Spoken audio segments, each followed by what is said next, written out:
অসম্ভব। কাল যদি কিঞ্জলের সঙ্গে পঞ্চমীর বিয়ে হয়ে থাকে তাহলে আজ সে কি করে গর্ভবতী হতে পারে? তাও আবার 5 সপ্তাহ। এ তো চরিত্র স্খলন। তবে আর বলছি কি, আর কি বলেছে জানেন? বলেছে যে ওর গর্ভে নাকি স্বয়ং বাবা নীলকণ্ঠের অংশ এসেছে, আর বলেছে যে ওটা নাকি কিঞ্জলের সন্তান। ভাবুন ভাবুন আপনি, কত সব আষাঢ়ে গল্প দিয়ে আমাদেরকে বোকা বানাচ্ছে। হ্যাঁ, নীলকণ্ঠের অংশ ওর গর্ভে আসবে? আপনার কাছে আমাদের এটাই প্রশ্ন, এটা কি কোনোভাবে সম্ভব? অর্বাচীনের বাতুলতা। ওর মতো একটা সামান্য নারীর গর্ভে নীলকণ্ঠের অংশ জন্ম নেবে, এটা হাস্যকর ছাড়া আর কি। কিন্তু বাবা মশাই, পঞ্চমী তো কতটা ধর্মকর্ম করে সেটা তো আপনি জানেন ভালো করে। যত বড় ধার্মিকই হোক না কেন, নীলকণ্ঠের অংশকে জন্ম দেওয়ার ক্ষমতা ওর নেই। শুধু ওর কেন, এই কলিযুগে কোনো নারীর ক্ষমতা নেই। এই সব হচ্ছে বুজরুগি। চুপ করুন, আমার ভক্তির অপমান আপনি এভাবে করতে পারেননি। তাই তুমি কিভাবে ওনার সাথে কথা বলছো? আমি কিছুই বলতে চাইছি না, আমি শুধু এইটুকুই বলতে চাই, আপনাদের যদি আমার কথা বিশ্বাস না হয়ে থাকে তাহলে আপনারা আমার পরীক্ষা নিন, আমি সবটা বেরমান করে দেব। শুনলেন বাবা মশাই, ও খালি বলছে ও পরীক্ষা দিতে চায়। কঠিন কঠিন পরীক্ষা, এমন কিছু একটা বলুন যাতে ও পালানোর পথ খুঁজে না পায়। কি পরীক্ষা নেব এইসব মিথ্যাবাদীদের? ও কি জানে ধর্মের পথ যে কত কঠিন এদের কোনো ধারণাই নেই। সেটাই তো, অথচ বলার সময় কি বললো জানেন? বললো যে সীতার মতন অগ্নি পরীক্ষা দিতে পারে। ভাবুন আপনি। হ্যাঁ, আমি এখনো তো তাই কইছি, আর সীতার মতো অগ্নি পরীক্ষা আমারে দিতে হলে আমি দেব, তাতেই সবটা বেরমান হয়ে যাবে।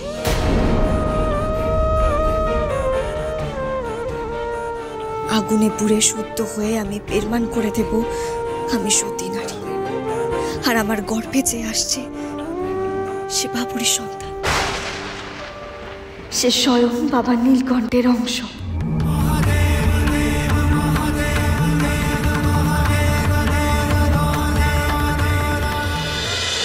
পঞ্চমীকে আগুনে পুড়তে হবে?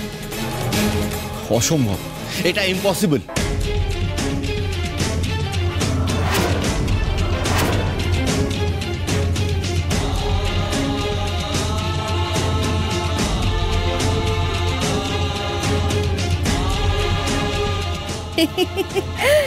ইম্পসিবল তো পঞ্চমী। হ্যাঁ, দাঁড়া দাঁড়া 1 মিনিট, আমি না গিয়ে সদর দরজাটা খুলে দিচ্ছি, তারপরে না হয় তুমি দৌড়ে পালিও। হ্যাঁ, দাঁড়াও। আহা পঞ্চমী, দাঁড়িয়েই আছি, দাঁড়িয়ে কি করব? আর তুমি তো আর নতুন করে প্রমাণ দেবে না। আরে আমি সদর দরজাটা খুলে দিচ্ছি, তুমি পালিয়ে যাও। দাও দাও, খুলে দাও সদর দরজা। ওকে আবার জিজ্ঞাসা করছো কি?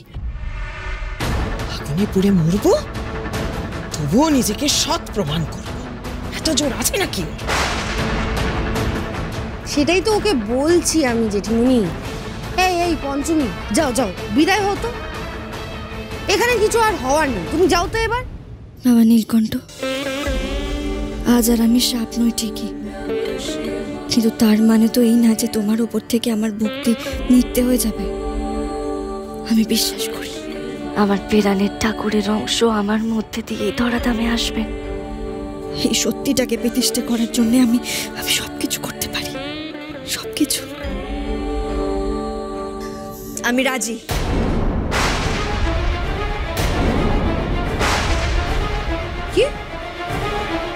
কি কি কি কি বললে? আরেকবার শুনো, আরেকবার। যে কোনো রকম পরীক্ষা দিতে আমি রাজি। না, এসবের কোনো দরকার নেই, আমার কোনো প্রমাণ চাই না। সব আজগুবি কাণ্ড কারখানা বন্ধ করুন। আপনি প্লিজ গ্রামে ফিরে যান। আমি গ্রামে ফিরে যেতেই পারি, কিন্তু আমার বলা প্রত্যেকটা কথা যে সত্যি সেইটা প্রমাণ না করে আমি এখান থেকে কোথাও যাব না। কি প্রমাণ করবেন আপনি? হ্যাঁ, এভাবে আগুনে পুড়ে কি কিছু প্রমাণ করা যায়? যায়। আমি যদি মিথ্যে না বলে থাকি তাহলে বাবা নীলকণ্ঠের দয়ায় এই অগ্নি পরীক্ষা দিয়ে আমি প্রমাণ করে দিতে পারবো যে আমি সত্যি কইছি।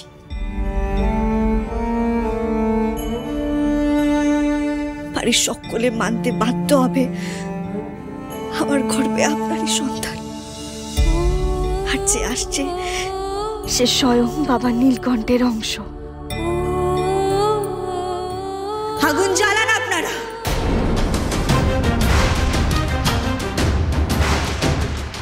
বয়বন্তী, আমার ঘোর সন্দেহ আছে এই মেয়ের আদৌ মানসিক ভারসাম্য ঠিক আছে কিনা।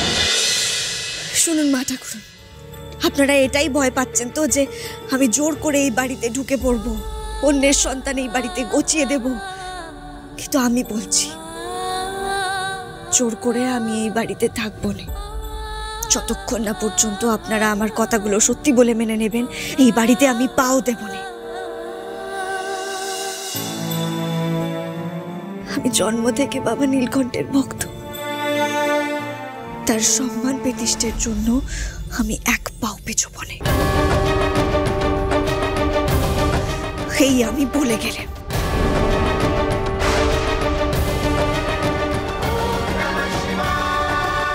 বাবা মশাই, ও জেদ দেখাচ্ছে, ও আমাকে জেদ দেখাচ্ছে। আমিও দেখি ও কেমন আগুনের তাপ সহ্য করতে পারে। জ্বালাও আগুন। আর তোমার কি মাথা খারাপ হয়ে গেছে? তুমি কি পঞ্চমীকে পুড়িয়ে মারবে নাকি? আমি পুড়িয়ে মারতে চাইছি? কি বলছিস কি তুই? নিজের কানেই তো শুনলি, ও আমাকে চ্যালেঞ্জ করে গেল। ওর বয়স অল্প বড় বৌমা, ওর কি অত জ্ঞান আছে? হ্যাঁ দিদি ভাই, এসব করো না, বন্ধ করো এসব। দেখো, একটা কোনো বিপদ হয়ে গেলে না সারা জীবন আফসোস করে যাবে। তোমরা এতটা অমানবিক কি করে হতে পারো? একটা মেয়ে আগুনে পুড়বে আর তোমরা সেটা দাঁড়িয়ে দাঁড়িয়ে দেখবে? এই কিঞ্জল, তুমি কি ভাবছো পঞ্চমী সত্যি সত্যি আগুনে পুড়বে? হ্যাঁ, আরে ওর এই বড় বড় কথা বলার মানে একটাই, যে ও বলবে যে ও আগুনে পুড়তে যাচ্ছে, কিন্তু আমরা সেই ভয়ে ওকে আটকে দেব, আটকে নিয়ে ওকে ঘরে তুলব। পুরি চালাকিতে পা দিও না, বুঝলে? ঠিক তাই, সামনে আগুন দেখলেই পঞ্চমী পালাবে। মিলিয়ে নিস। আমি তাহলে আমাদের শিষ্যদের ডাকি, এইরকম একটা ঘটনা সবাইকে তো দেখানো দরকার। হ্যাঁ, আজকে সন্ধ্যাবেলা পঞ্চমীর অগ্নি পরীক্ষা।